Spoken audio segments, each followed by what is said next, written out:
I just don't. But my kids would tell you I even confuse them with following each other's names. If anybody in the audience has any questions that they'd like to hand in, let us know. Raise your hand. Okay?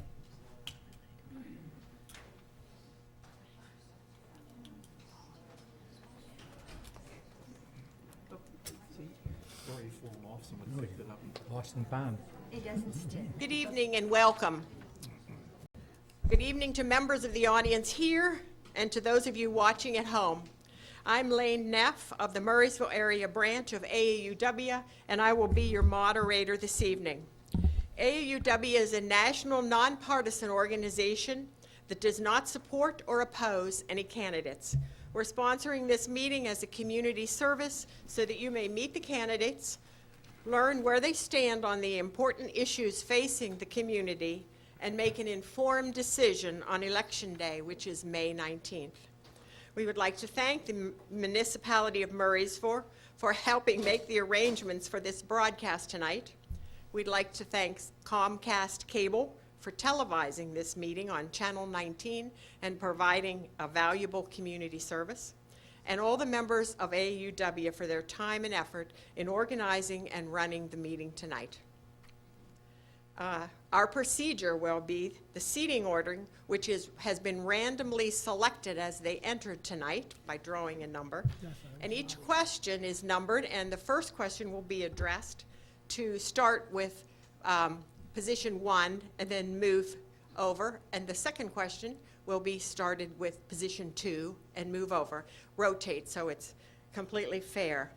Every candidate has been asked to include 2 responses in an opening statement.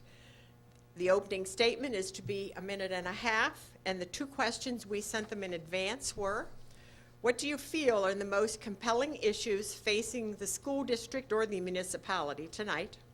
What do you hope to accomplish, and how will you use your individual strengths and talents to meet these goals? Responses to questions should be 1 minute. Anytime there is a follow-up, it would be 30 seconds. And our timekeeper, Stephen Hollingsworth, has cards that he will hold up, which read 30 seconds or time. And the candidate may only finish his sentence. The audience may write questions on note cards and give to runners who will give them to the screening committee in the back. And the audience is asked to focus on the issues and not on personalities. The screening committee may screen out inappropriate questions, questions in poor taste, or duplicates. Thank you all for coming this evening and participating, candidates. And we generally start opening remarks with the mayor.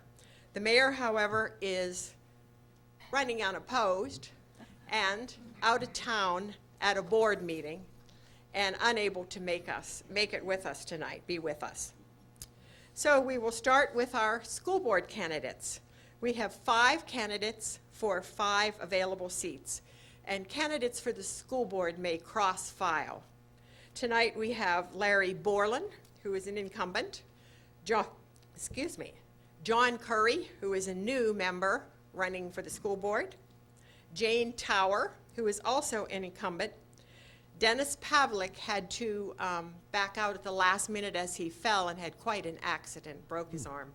And Herb Yingling had a different, he had a commitment tonight, another commitment.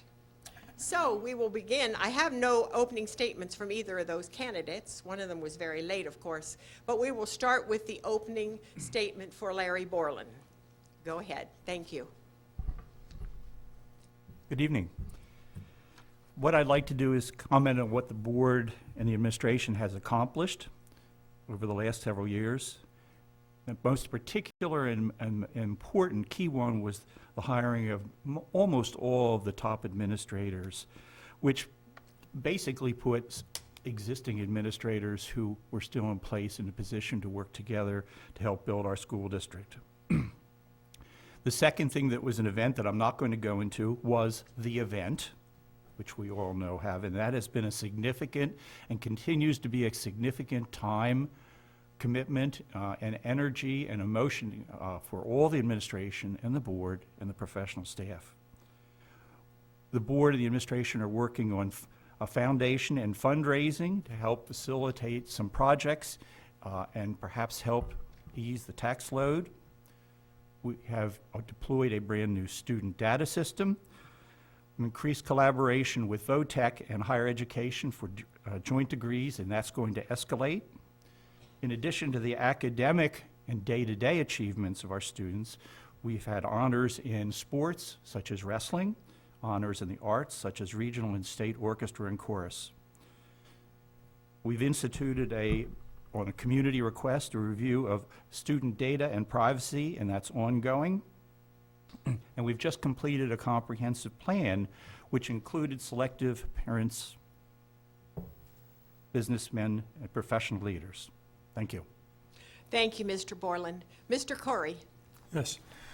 I've been referred to as a newcomer running for the board. Actually, I'm not a newcomer, as I've been resident of Murrysville for 26 years and was a member of the Franklin Regional School Board from '96 through '03. I worked with 3 different superintendents during the period, and I believe we worked successfully during those years to accomplish many good things.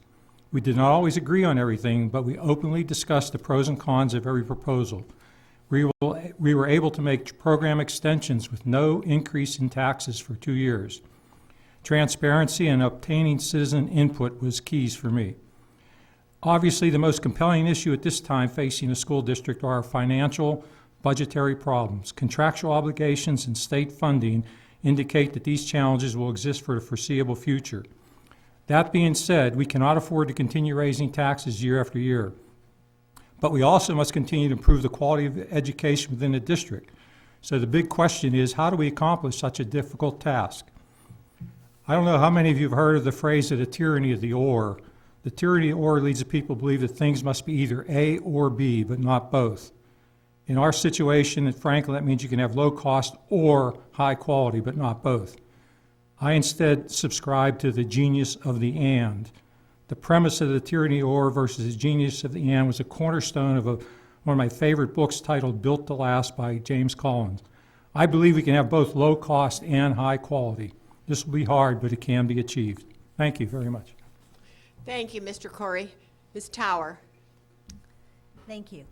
There are several pressing issues school boards must deal with, but I believe one of the most important is drugs and the devastating effect they're having on our youth.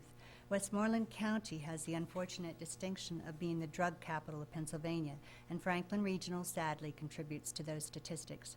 Drug usage and dependency crosses all socioeconomic strata. A bedroom community such as ours, with both affluent and less fortunate neighborhoods, makes equal opportunity potential targets of all of our students. Drug use and dependency have negative consequences not only for the students and families directly involved, but also for the community and our country. Alarming student dropout rates, shattered lives, suicides, and recidivist criminal behavior, to name just a few. As uncomfortable it is to admit that Franklin has a drug problem, ignoring the issue is not an option any longer. The risks are too great and have the potential to deny and derail our kids from a promising future. As a board director, I would like to access local and state resources, including Sheriff Held, who offers a drug control initiative program, local support groups, and our churches to assist Franklin improve awareness, prevention, and treatment for affected students and families. As educators and supporters of education, it is incumbent upon us to help our community's kids develop to reach their fullest potential and become responsible, productive members of society. Thank you. Thank you, Ms. Tower. Our first question will be addressed to Mr. Borland, and it's, as a member of the school board, you are sworn to support the goals of a public education. How do you define the purposes of public education?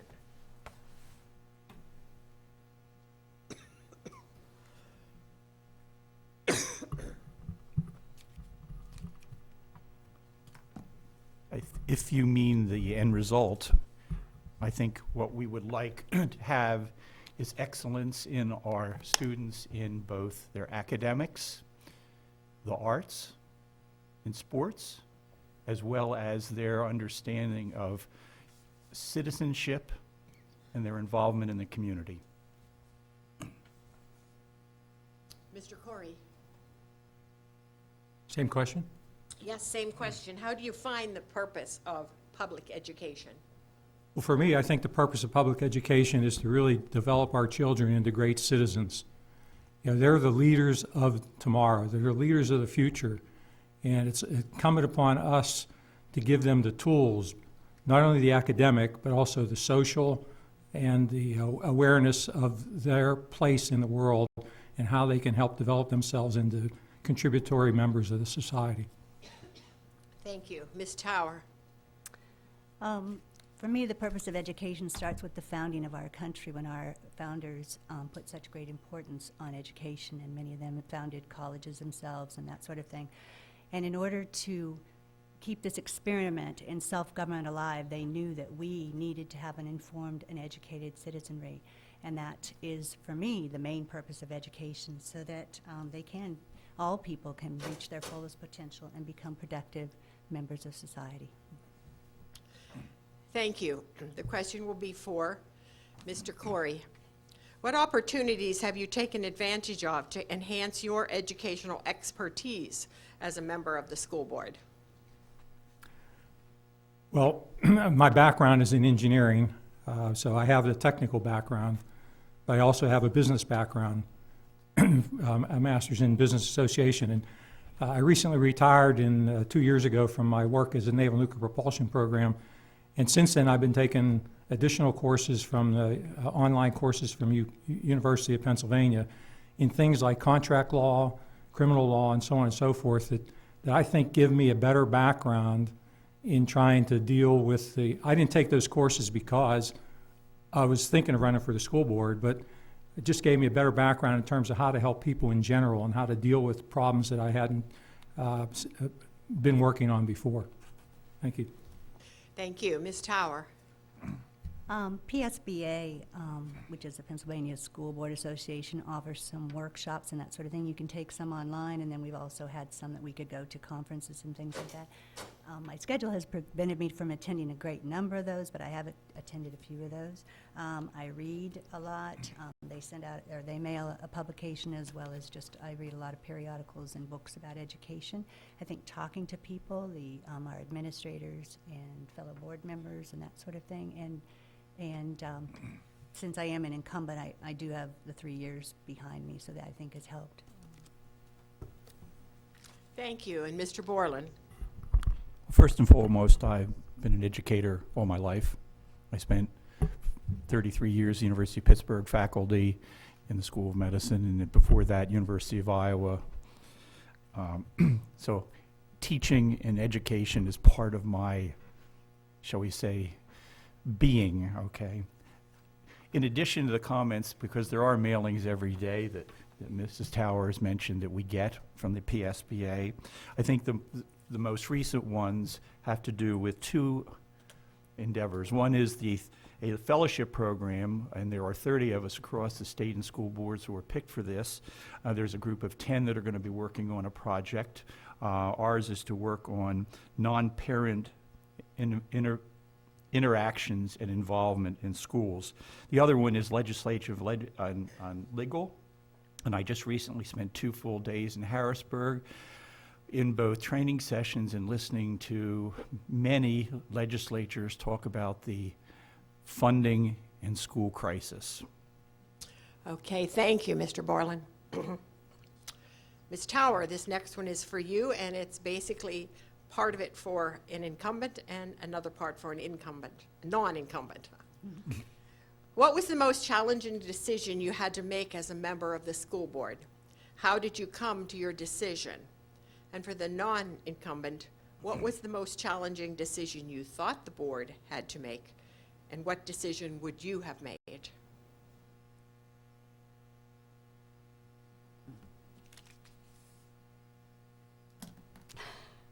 There have been a couple. I would say actually it's voting on the final budget each year that I've had to vote on it, mainly because ultimately we've had to raise taxes, and that just, I know that goes against the grain of all of us. So I'm voting for something I have to because we have to fund the school district, but I also know it seems and appears that we always just come back to the taxpayer as our first option. And I really want you to know that is not the case. Usually we have meeting after meeting, and we examine everything pretty thoroughly.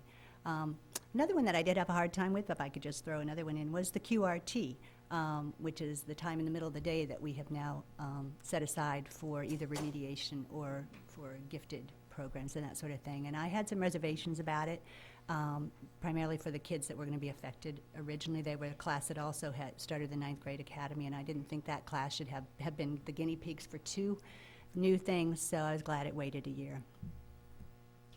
Thank you. Larry, Mr. Borland. It's okay. I'm actually going to pick 2. The first one, again, is going to be the budget, because it's irksome to all of us that we've struggled with things that seem to increase taxes. Almost all of the major expenses, of course, are out of our control. They're controlled in Harrisburg, and it is still frustrating. Part of that is also regulations that seem to hinder us to be able to do almost anything to try to make any little improvements, little bits of less cost for the taxpayer. The second one I can't even mention, other than to say I found it very difficult sometimes to deal with the personnel decisions in regards to some of the incidents that we can't discuss because they were involved. Obviously, the incident is one. Just listening to the public comments on this has been very, very painful for me, especially as a pediatrician, seeing our children injured and actually seeing that one of our children possibly did those injuries. Thank you. And Mr. Corey. I guess I would answer that question by, I obviously don't have the experience in the last 4 years that these 2 individuals have of the current events, but I try to stay up on the occurrences in the school district. And the technology budget, I think, is one of the ones that hits home the most with me. I think the current estimate is a $900,000 potential expenditure on technology. And I think that's very important. If it's one thing that we need to do with our students is to make them technology ready for the future. At $900,000 in a tight budgetary constraints we're living with right now is difficult. I would vote for that, but I would probably go through and try to see what areas we could perhaps do with a little bit less. But we've got to move technology forward in order to be good stewards for our students. Okay, thank you. Our 4th question, we'll start with Mr. Borland again. What do you think the school district does best, and what does it need to improve? I think what the school district and this community do best is that they rallied and came together. That's just simply it. And I think they do that on a daily basis, but in particular, it's shown for the whole world in regard to the incident last April.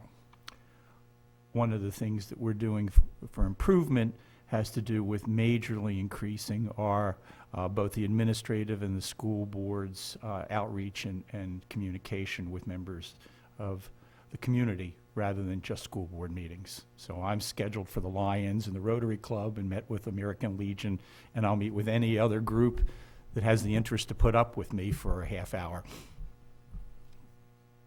Thank you. Mr. Corey. I think what the school district does best, I have 2 children who've come through the district, and I could speak with some amount of experience that really it's a quality education. They both went on to universities, and their preparation they received out of Franklin Regional was very, very helpful for them. The negative I'd throw into there, though, is that, and it may be the same in all districts, but there was inconsistency among some of the methods of teaching that was being delivered. And I think one of the things we really want to work on, and I think the district is working on that, is how to try to improve and reach a level of excellence in all our classes that we offer to our students. Thank you. Thank you. Ms. Tower. I would say the area that I think we are the best in is our ability to attract and keep quality teachers, administrators, and staff, and how fortunate we are to do that. other school districts really suffer by not being able to get. And I feel like we are fortunate that we get, I would say, the cream of the crop. For what we need to improve upon, I think we have a culture within the school district that we are attempting to change from the inside, and I think we have a lot of the pieces in place to do that. And one of those vehicles we're using is the PLC, which is the, help me, I'm learning. I knew I was going to do this. The PLCs are where the teachers actually work with each other and mentor each other. And so I think you will see, actually, that Franklin is going to make some great strides in the next few years. I agree with that. Okay, thank you. Our fifth question will start with Mr. Corey. What new ideas do you have for solving the gap between the projected budget increases because of contracts, the PSERS, and inflation and a sluggish revenue increase? Well, my professional style is to, when I'm faced with an issue like that, is to ask lots of questions and dig down deep. For example, is there a better, more efficient way for the district, and it's all aspects of the district, teachers, administrators, is there a more efficient, better, more efficient way to do what you do? And you'd be surprised whenever you ask the people that are delivering services the answers that you get back from them. Oftentimes they have very good ideas that they've kept to themselves because they haven't been asked for some better ideas. And when you go and approach people managed by walking around and actually ask them for some ideas for how to do things different, you get some really remarkable good ideas. And that's one of the things that I would try to employ very much so.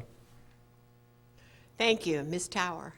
Okay, first of all, I guess I would implore you as the public to be our partners in talking to your legislators and having them get us out of the mess I feel that they got us into with all the mandates and the legislation.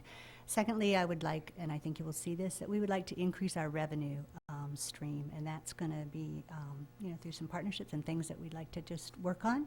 And thirdly, every time we visit something on the budget line item, we need to make sure that it makes sense, that it's efficient use of our funds and effective.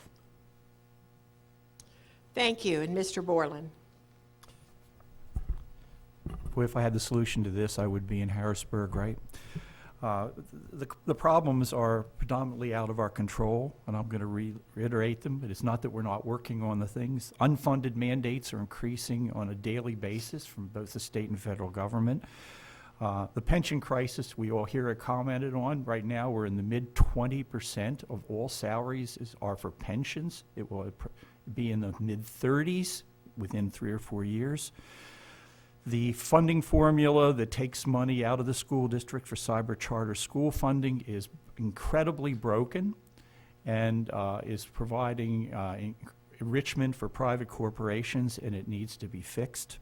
All of these are on top of an aging population, and our community is part of that, where we have an increasing number of seniors and at best a stagnant school population, okay? But we are at least one of 4 schools in this area that have almost stable school population, and I think that's because of the excellence of the school.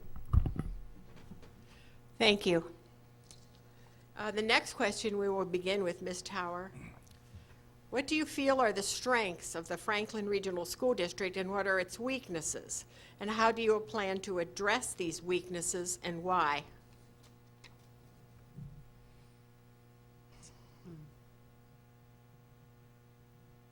I'm struggling just because that's very similar to the best and how can we improve question before. So I'm not sure what else I can say. Again, I guess I would just say I think our strength is what Larry alluded to, our community.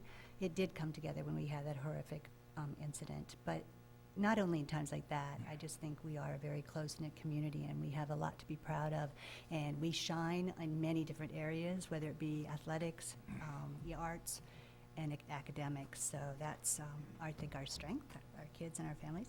Our weakness, I would say, actually, perhaps we're seeing this all over nationwide, but the breakdown of the family, and we are not immune from that here.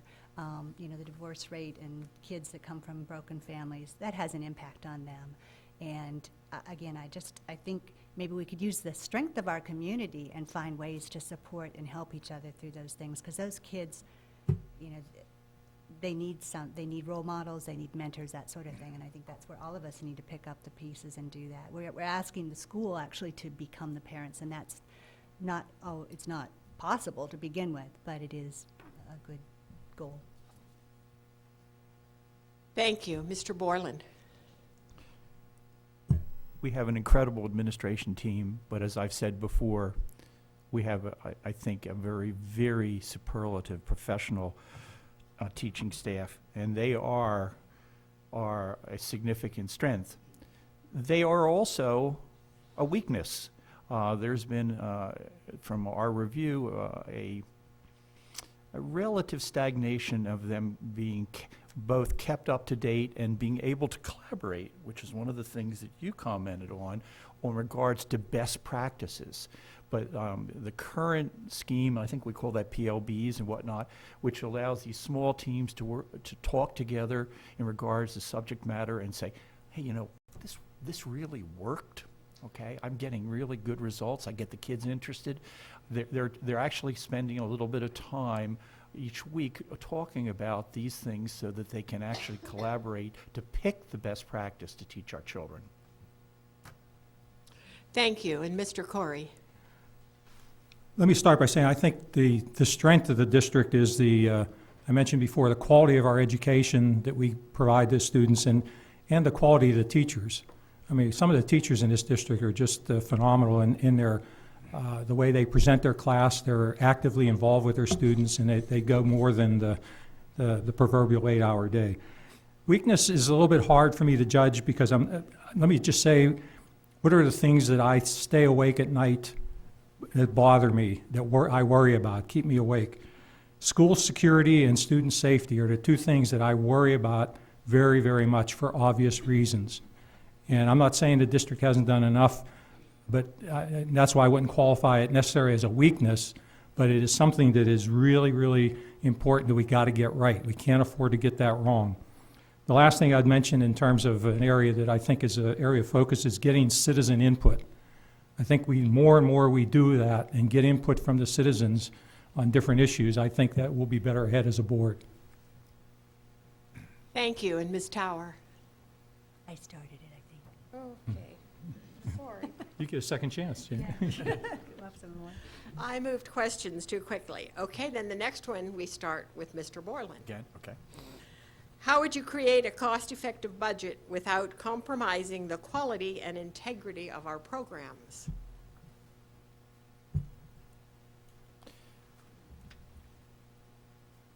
We spend hundreds of hours with administration and board members looking at programs and also facilities.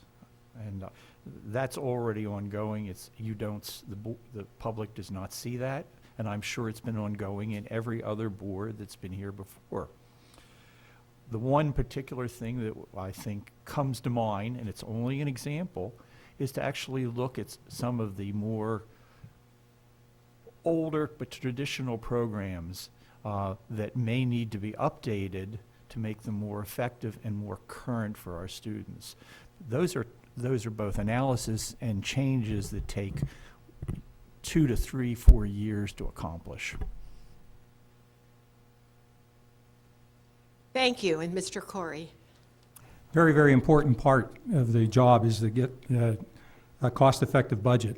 First thing I think you need to know what you need and when you need it by.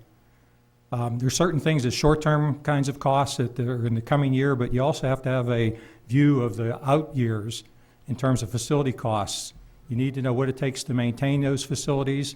If you don't spend the money now, you're going to pay big time later to keep the facilities up to speed. Fixed costs, you need to know what those fixed costs are, and you're stuck with those. There's not much you can do about that. The variable costs are the ones that the board can do something and administration can do something with. Things like curriculum evaluation that Larry was mentioning. I mean, there are certain areas of the curriculum that need to be evaluated and updated on a regular basis and see what you can perhaps not need in the future, or things you can expand on in other ways too, so you can save some money in those cases. Thank you. And Ms. Tower? I think first of all, it starts with the vision for the district, and we are fortunate to have Dr. Prino, who has put a great deal of effort, thought and effort into that, and I believe the current board supports him in that, and we really would like to start looking at a comprehensive evaluation of where we are, where we'd like to be, and what the steps are needed to get us there. Part of it will be evaluating our current programs. Part of it will be, trying to keep costs under control and really examine which ones we can. Unfortunately, we only have control over about 8% of the budget. The rest is sort of taken out of our hands, so that doesn't leave much. And sadly, again, I will come back to you, the legislators, if they don't do something, the pension costs are going to eat us up. And sadly, all our programs it is going to suffer. So that we really, this is a process we need to get our hands on and solve somehow. Thank you. The next question, we will start with Mr. Corey. In a global environment, mastering a second language has become increasingly important. Do you favor teaching foreign languages at the elementary level when research has shown that's the most opportune time for children to learn a language? Yes, I do. If you study children, you'll find out that those children who can speak a second language learn it effectively from their parents when they're at a young age. So it just stands to make sense. I know, I did a much better job learning Spanish when I was in high school than I did right now.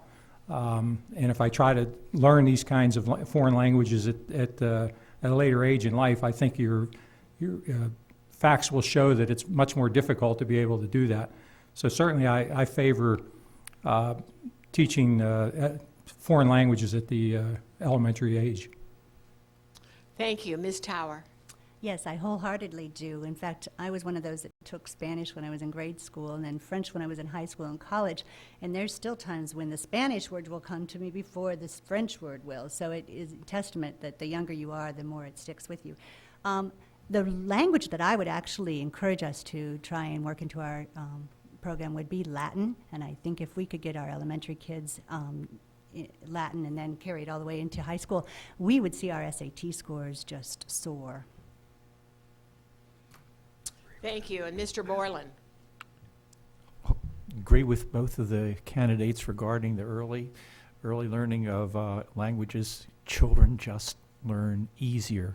They also learn music and arts easier. So I'm certainly encouraging this. This is a question of how do you fit this in and integrate it with the other parts of the curriculum, because there's only a certain amount of time in the day to do this. And the kids, especially at the young age, really need to get little tiny pieces. And then you have to go on to some play activity, because that's how children can learn. Okay, thank you. Next question, we'll start with Ms. Tower. If cutting programs were necessary, how would you prioritize your decision?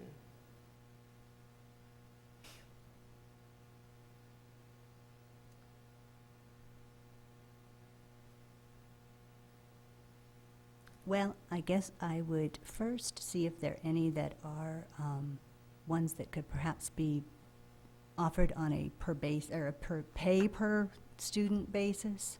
And if we could, move some of them that way, that would help.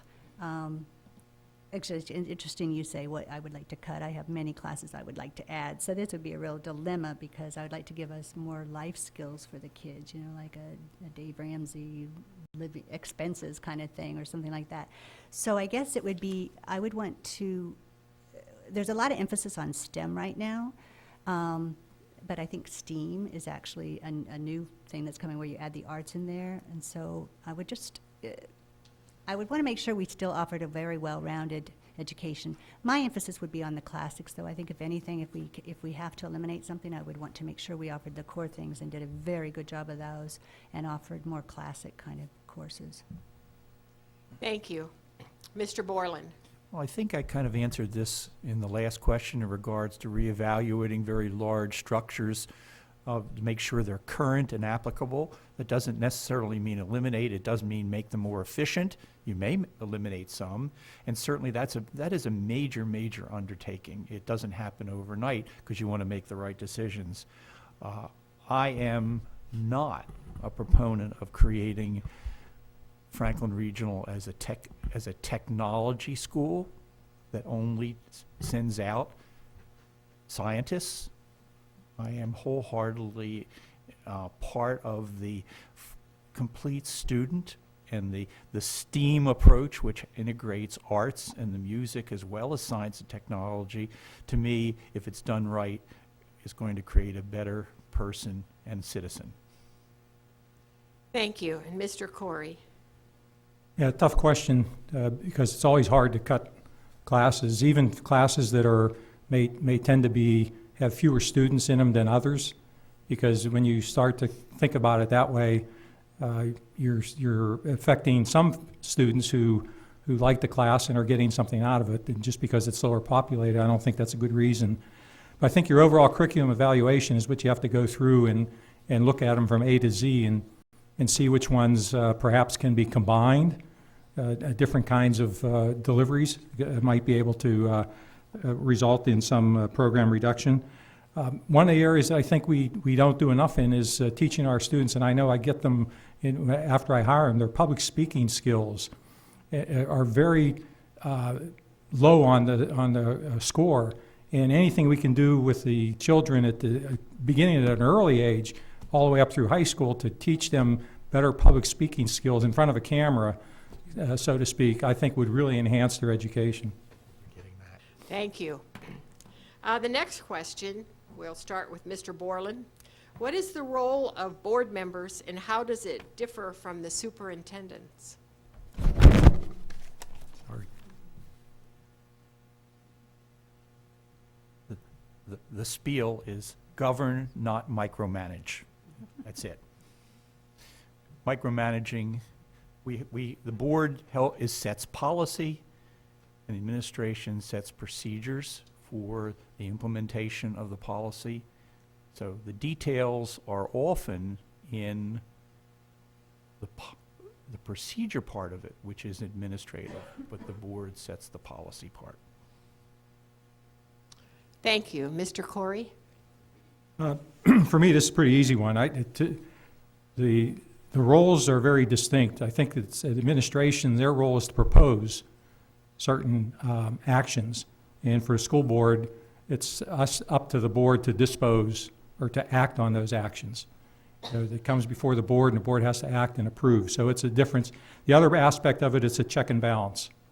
The administration has their role to try to run the district. That's their job, and we shouldn't try to micromanage it and run it for them. But we do have the check and balance role that we provide as the board to make sure that the district is carrying out the policies in the proper manner. Thank you. And Ms. Tower? I really can't add much to these two answers, other than the one other distinction is that the board does have the final hiring decision for the superintendent. Of course, good point. Thank you. The next question will start with Mr. Corey. Merit pay for teachers has always been a hot-button issue in education. What do you feel are the pros and cons of merit pay, and how can the district acknowledge exemplary teaching? Well, I'm a big believer in merit pay. In my prior life, I was working in a program where it used to be an annual increase. Everybody got the same kind of cost of living. Then we went to a merit-based system, and there was a lot of fear when you go to a merit-based system that you would favor those who are in favor, so to speak, and wouldn't have the right ways to make the judgment. But it actually turned out much better than that. We had a committee of folks who were put together and did evaluations of each individual, one by one by one, had a lot of different viewpoints from different constituencies. And when we came through that, it worked out very well that those who were really performing well got a little bit more, not a lot more, but a little bit more than the ones who weren't performing. But so it was a merit-based, and those people appreciated getting 1% or 2% more than what others did. Thank you. Ms. Tower. I firmly believe that competition makes all institutions stronger, and that merit pay would be one method that I would wish we could adopt and incorporate. It strikes me just a little ironic that teachers are always grading their children on their performance, their test scores, whatever, and yet they themselves then never get the chance to get graded. And we all know how it feels when you get that A on that test or something. And I think, I guess I would like the teachers to work with us, because I think the good teachers really would want that, because then they're going to be rewarded for their efforts. And it's no different than what our children feel when they get that, that high grade. Thank you. Mr. Borland. We have complete agreement here. I would definitely love to see the ability to reward the excellent teacher. That's a contractual issue and it's union-based, so that's probably not going to happen. We have other issues that really are related to this. There is a current bill in the legislature to change the furlough policy in case of furloughing teachers, because currently it is based on seniority, and that means the school administration, not the board, has absolutely no say in keeping the best teachers for the students, but rather the ones that are most senior in their positions. So that's an obstacle, and you can get and talk with your legislators again. Thank you. Thank you. Start this question with Ms. Tower. Negotiations will begin in a year with the Franklin Regional's Teachers Union. What expectations do you have for a future agreement? Well, I am on the negotiations committee, so I have high expectations. I think, again, I'll come back to what I said before, and that we are able to attract and keep top quality teachers and staff. And I think that there will be a mutual respect between the administration, the school directors, and the teachers when we deliberate the contract. And hopefully also an understanding that our financial situation and the economic times are much different than they have been in the last 30 years or so. And I think all of us are going to have to be willing to look at areas that may need to be changed and rethink. But I think I'll come back to that we're all professionals, and I think we will afford each other the greatest respect, and I do think that we will be able to reach a mutual compromise.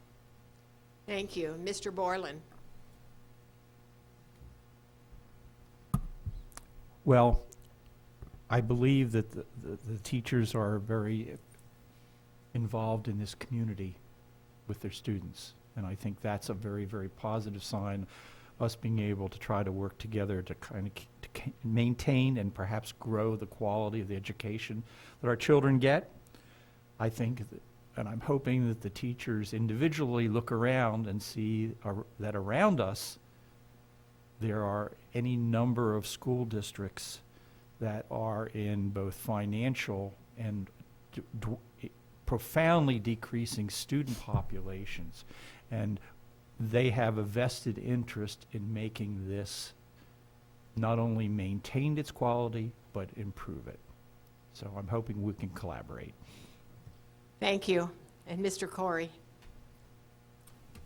Yeah, I probably wouldn't add a whole lot more to what Jane and Larry said, because negotiations are a very difficult issue. It needs to be professional and respectful, and because the teachers are a valuable asset.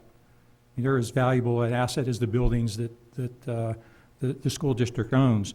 But there are obvious questions that I won't go into them individually that need to be discussed in the negotiations for ways to try to reduce costs. I mean, it's obvious. Some of the questions you read in the newspaper, you can see what goes on in contract negotiations around the country, and we'll have to address some of those, I suspect. Thank you. The next question, I'll begin with Mr. Borland. What is your vision for the district for the next 5 years? That's not doable in a minute and a half. I think we've spent a lot of time, and I think our superintendent presented this to the community over the last 2 or 3 public meetings as a vision for the school district, and it was extending its quality, making sure it's current for our students as they graduate, at the same time being realistic that there are financial issues that are really, really pressing all school districts and all communities. So. Thank you. Mr. Corey. Next 5 years, firstly, we're going to have to get our hands around the revenue side and the expense side. That's obvious because it puts the district in a bind. We also need to start looking at the out years in terms of our facilities. I mentioned that earlier. A lot of the buildings have been around for a while. We put them in place, the sports facilities and so on. We need to, and maybe the board has that, I don't know, but you need to have a long 5, 10, 15-year plan and begin budgeting for that now. You've got to take that into account. You don't want to wake up one day and find out you need to spend $1 million plus for, have a problem in a facility that developed that you didn't plan for. Thank you. And Ms. Tower, Could you please repeat the question? Just what is your vision for the district over the next 5 years? I guess my vision for the district is for Franklin to go to the next level. I think, I'll probably butcher this because I'm not good at this, but the enemy of great is good, in that we have been good. But I think sometimes you can rest on your laurels. And I'm not saying we have, because we've just been talking about we are a great school, but you can get comfortable there. You can kind of just accept the status quo.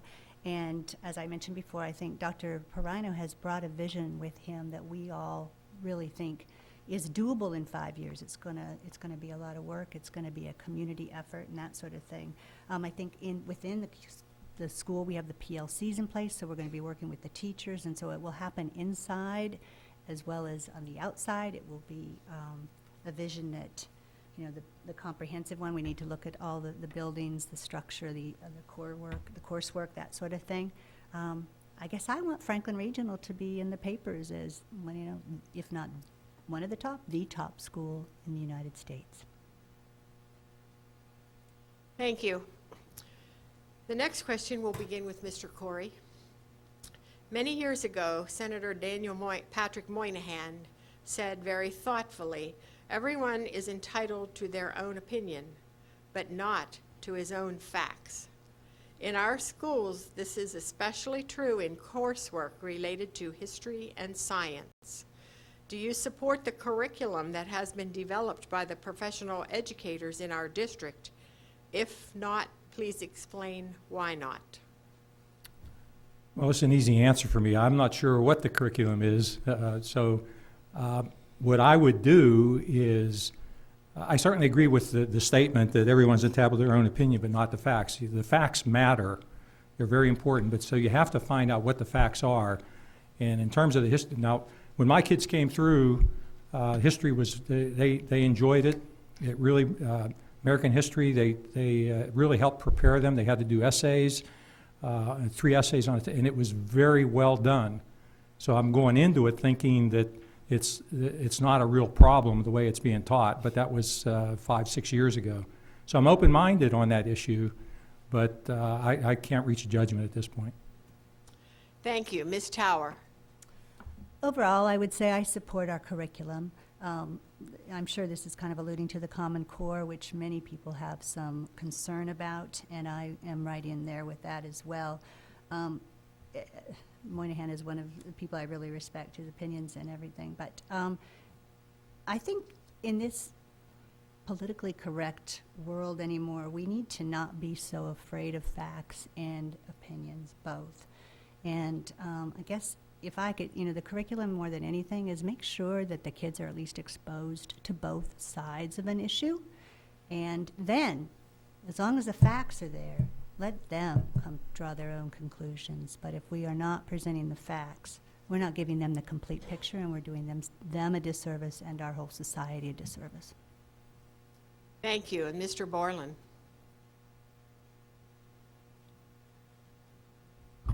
It's very clear from spending a couple of years, even as an outsider, that the standards for curriculums are evolving away from the teachers in the local school communities to higher levels, and I would agree with the issue that the Common Core, or anything you want to call that, which sets basic standards across all students, across all school districts, across the entire country, may or may not miss the boat, and the teachers may or may not have the ability to correct things or improve things because of both time constraints and the testing issues.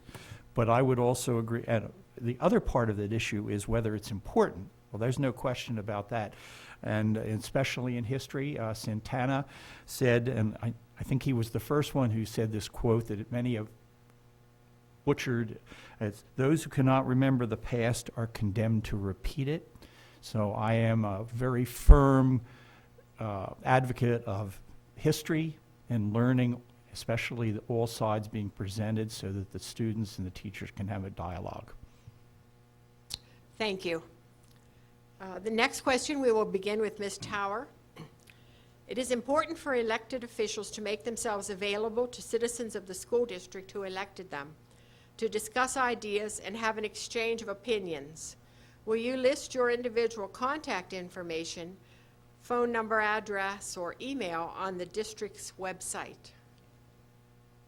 Yes, I have, and I've left it there. Everything is on there for people to contact me. Thank you. Mr. Borland? May I just say, I will Oh, warn- I'm sorry. I will warn you, I do not like the computer, so you can text me, I will answer a text or a phone call, but computers, email, I don't always get back to right away. Thank you. Mr. Borland? There is an email address that's been listed specifically for members of the community that are not part of private discussions like the board. I am not going to list my home phone number. My wife and I are both physicians, and we get 100 calls, and frankly, we want a little privacy. There you go. Thank you. We're still getting the calls. At the office. Mr. Corey? Sure, I would list the phone number and email. I welcome input. I'd even go one step further. In my prior stint on the board, when we had some difficult issues, we went so far as to have a town hall meeting and invite citizens. We did it down in the middle school auditorium and got some really good input from citizens that we hadn't considered as a board before. I mean, there's always risk when you have a town hall meeting. I get that. I understand you can get people who have an agenda and so on and so, but there's ways to deal with that. I believe in transparency. Being transparent to the public is really key. Because we're obviously representatives of the community. You're the ones that have elected to us, and if we're not open to your input, you might as well fire us. So yes, I'm open to do that, and I would list my information. Thank you. Next question, I'll start with Mr. Borland. We hear a lot about challenging fiscal times for public schools and seeking alternative funding sources. What funding sources do you recommend? One of the items I had mentioned early that we're looking at is the creation of a foundation for donations for the Franklin Regional School System by both individuals and corporations and businesses. And that is an ongoing project that I think is going to take off in the very near future. It usually takes a year or two to see some results, but I think we're going to start to see that contribution to the budget process rather than being the homeowner. Thank you. Mr. Corey? I agree with what Larry said. The foundation is an excellent idea. I've seen that work. I think the business partnerships with businesses in the community is another potential way to go and to increase your revenue sources. And I also think I don't know how much we do, this, but reaching out to past graduates. I certainly, when you go to a university, any of your universities, they call you and ask for fundraising. There's certain perhaps ways to go back to the recent graduates who look back on their education and say, wow, Franklin Region really helped me prepare myself, and you may be able to get some additional revenue through a source like that. Thank you. Ms. Tower. Well, in addition to the things that have already been mentioned, again, it comes back to the legislature. If they could work on the charter school, especially the funding formula reform, that would help us tremendously. Thank you. The next question, we'll start with Mr. Corey. What is your position on the pay to play? Should the fee be increased, and how much if it should be? I think the pay to play, we probably have it about right where it is right now. Because athletics is actually a part of the educational process itself also. So if you increase that too much, then you're going to disadvantage those who are athletically inclined compared to those. I mean, where do you stop? Do you pay to play in a band? Do you pay to play for school plays? I mean, I think that's in the amount that you're talking about in pay to play is pretty minuscule when you look at the big picture. So I think about where we have it right now is about where I'd keep it. Thank you. Ms. Tower. I guess I actually do think it should be increased a little bit. Again, it comes back to the budgeting process, and every year we go back to the taxpayers, and they generally have a tax increase, and I think all stakeholders really need to share in this pain, unfortunately. So I think, obviously we have waivers for kids or families that it would be a hardship, and I, support that. But I do think that the direct recipients need, to pay a portion as well, and that might need to be raised to make that a little bit fairer, because again, as I say, we come back to the taxpayer every time, and they get a bump in their taxes. Thank you. Mr. Borland. Pay to play does not involve, as I understand it, just athletics. It really is activities. And we have already relatively recently taken on to task to relook at that to make sure that it's more balanced than it is. So, for example, someone who wants to be in the thespian club that meets once a term may end up paying the same pay-to-play fee as someone who's having an activity every week. So we're looking at that. That may involve changing things a little bit around, but I think fundamentally it isn't going to change too much. I do believe that they need to buy into the system, and I think the seniors who don't have children need to see that there is some buy-in by the current stakeholders. Thank you. We'll start the next question with Ms. Tower. If already on the board, please explain your vote on the exemption from instruction policy and how you see the teachers and administrators administering it practically. I thought this might come up, so I actually have something written I'm going to just read. The Franklin Regional School Board's recent decision to expand the exemption and instruction policy permitting parents to opt out their children of classroom instruction without stating a specific reason balances parental rights while maintaining the integrity of Franklin Regional's educational program. The policy explicitly requires students excused from specific instruction to still achieve the academic standards established by the district as necessary for graduation, which could include passing tests containing material they missed. This ensures the quality of education is maintained and that the material taught is unaffected. It is unfortunate that the one example cited during the board's discussion incited a firestorm within the community recently. This example, though, as extreme and irrational as most of us consider it to be, was brought up during extemporaneous discussions, was meant to identify possible fringe scenarios that the policy might have to address in the future.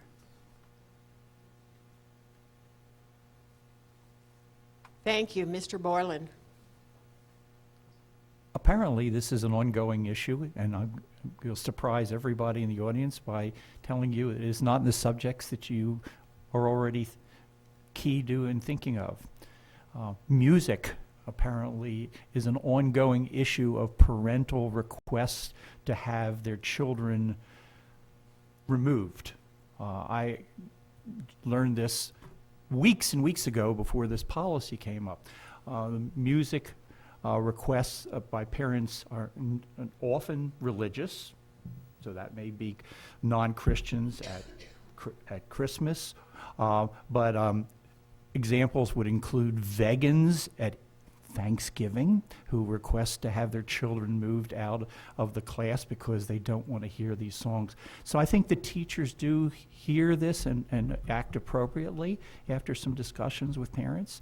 And I don't see, actually I see our music program thriving and incredibly increasing recently, despite the fact that the parents sometimes and still opt their children out.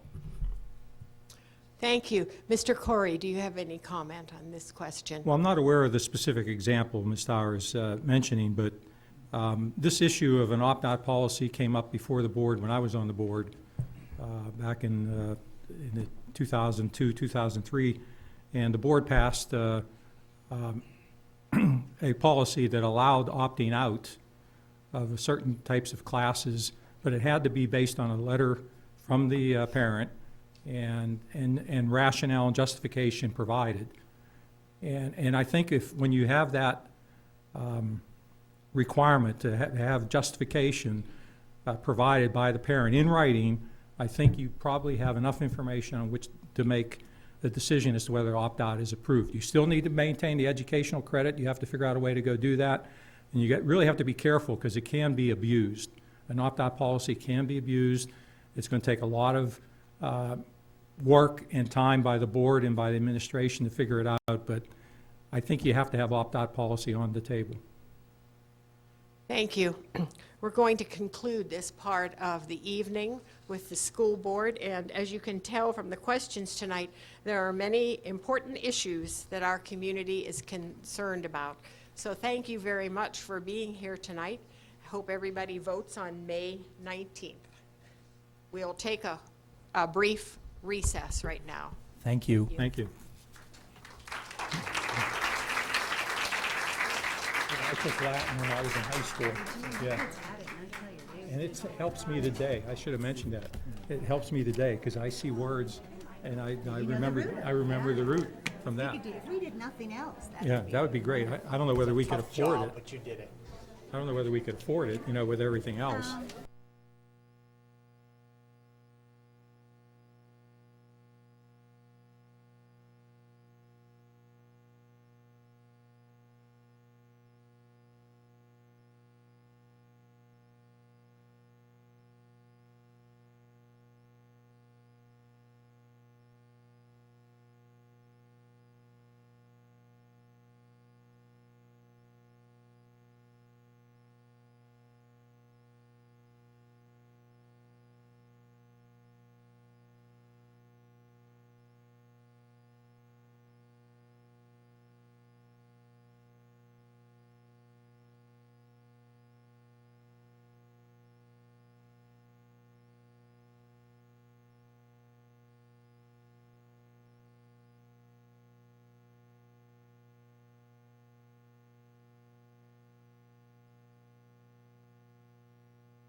Anybody want to trade numbers?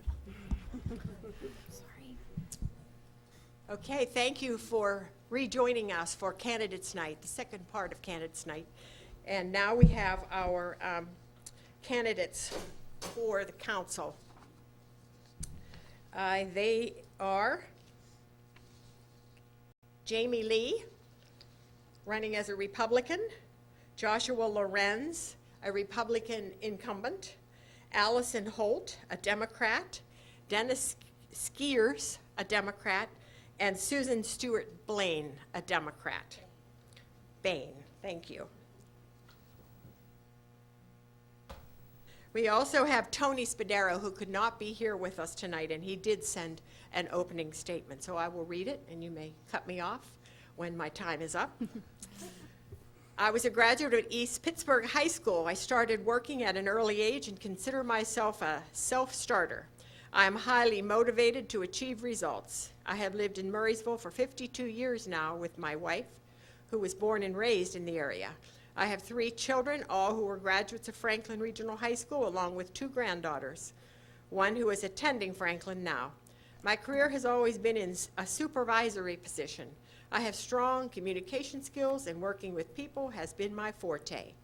I stress the importance of teamwork and strive under successful conditions. I was employed by Denny's Restaurant Incorporated for 15 years, where I was a regional operations manager and responsible for site selections, budgets, and cost controls, along with sales, projections, and staffing of all management positions. My territory consisted of Western Pennsylvania and parts of Ohio. After Denny's, I was owner of Spadaro's Restaurant in Murrysville for 20 years, having worked and supervised people in a corporate environment as well as an entrepreneur. I feel I have much experience and knowledge to work well with people to achieve mutual results. As a resident and business owner in Murrysville, I have seen Murrysville grow and progress from a small town with a 2-lane highway to a community of 20,000 plus. I feel that we must continue to grow responsibly in the residential community along with the business community under the guidelines of our ordinances. If I am elected to council, I will strive to use all my knowledge and experience to assure that Murrysville continues. And my time is up, so thank you, Tony. Our next opening remark will be made by Dennis Skiers. Mr. Skiers. My name is Dennis Skiers. My wife Lisa and I have lived in Murrysville for 12 years.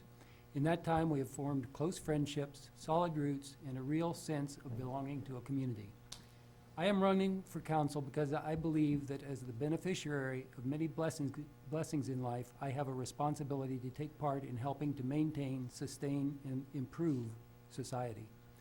Last year, I retired from Westinghouse Electric Company after working nearly 40 years in the field of power plant instrumentation and control systems. The skills and capabilities I used in my work at Westinghouse equipped me well to help guide municipal government, and having retired, I have the time available to give the task the attention it deserves. The most compelling issues facing Murrysville relate to rational, sustainable development. This has been perennially true, certainly for as long as we have been here. In the past, this is related mostly to residential and business development. Today, as reflected by the amount of time current council has devoted to the subject, a significant development issue is Marcellus Shale gas extraction. In each case, finding the right balance of growth, development, and preservation is critical to the long-term health of Murrysville. In my time on council, I want to contribute to finding that balance. I will work to see that the recently completed comprehensive plan is implemented, or where necessary, that it is revised and improved. Skills I will bring to bear to this task are critical thinking, a question